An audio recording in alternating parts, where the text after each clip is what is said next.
Today we're going to talk about if the perfect Fuji vlog lens is actually a Canon lens.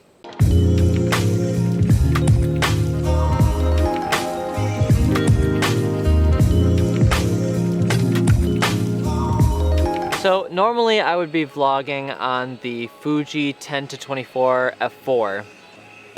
However, today we are going to be opening the rather old school and how do I put this? It's one of those lenses that you usually see your aunt having on her camera at your little brother's soccer game, because she, you know she needs a zoom lens, but she doesn't know that.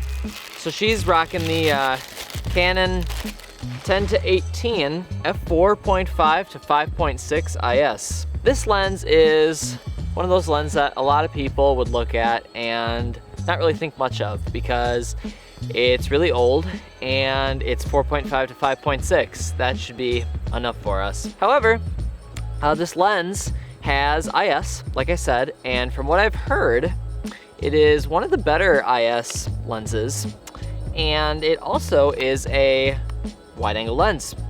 So today what we're going to be doing is we are going to be trying this thing on the Fuji XT4. We're going to see if this lens is good for vlogging. So without further ado, let's take it for a test ride. How's it look? We're going to be vlogging with this lens right now. I'm also going to show you guys a quick comparison with the 10-24mm f4 from Fuji. But right now we have IBIS and digital stabilization on. Heard from somebody that the digital stabilization is your friend when it comes to vlogging on the Fujis, so we're gonna try it. Really quickly guys, I had a really exciting thing. I was almost done editing this video and I figured something out about this camera and this lens setup. So I know a lot of people have an issue with the Fuji X-T4's IBIS, and unfortunately on their wide-angle lenses you cannot turn off their in-body image stabilization and only use their lens stabilization, like on the Fuji 10-24 for example. But on this lens adapted, this Canon 10-18, you can actually turn off the IBIS and still use the lens stabilization. So really quickly, here we are, this is me walking, and I'm only using lens stabilization right now. I'm trying to remain pretty still, but I'm not like over trying, you know what I'm saying, like unrealistically. But this is about how much I'd be trying on a normal vlog. So definitely take a look at this and see if you like it more than compared to the rest of the footage that I use the 10-20, the 10-18 on, in this video. But let's go over what I like more about this lens over the Fuji. First of all, I like the weight. The weight on this lens is significantly less, coming out to, and the weight on the Fuji comes out to. So that being said, this lens is significantly lighter, and I can already tell. And it's really nice to be able to vlog on a lighter setup. The X-T4 isn't the lightest camera in the world, not the heaviest, but the extra weight off of the lens definitely is nice. Also, we're vlogging at f5 right now, and the reason for that is because this lens is actually a variable aperture lens. And if you don't know what that means, most lenses are the same aperture all the way through. However, this lens actually is 4.5 at its widest and 5.6 at its tightest. So, at least at the minimum, you kind of have to deal with that. But for vlogs, I don't really mind that, and at real estate, I'm mostly shooting at 5.6 anyway. So that might be a deal breaker for you. For me, it is not, obviously. I'm actually selling the 10-24. I have to put it in the mail this week, so I am now going to have to deal with that. Another thing I really like about this lens over the Fuji is the price. This lens comes out to $300 new. I saw it for as low as $250 used, and the Fuji is actually about $1,000 new, and you can get those used for about $700 to $800. So this is significantly cheaper. Selling my Fuji has allowed me to make some money and still be able to buy a vlog lens, this one right here. So I really like that price. It's a lot more budget friendly, especially for people who want to get into vlogging. So that being said, let's switch over to the Fuji 10-24mm f4 so that you guys can get a nice comparison between this lens and the Fuji. All right, we are now on the Fuji 10-24mm f4. And we are also at f5 just like on the last lens. And the reason for that is because I wanted to give you guys a direct comparison. So we shot at f5 on the last one, shoot at f5 on this one.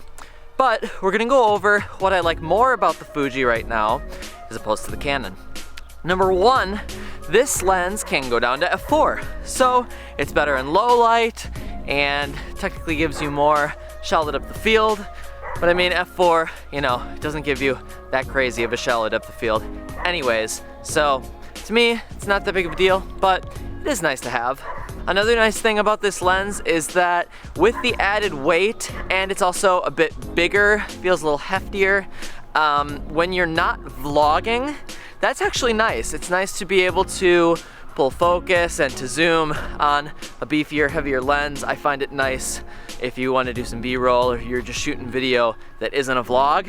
I prefer a little bit more heft in that regard.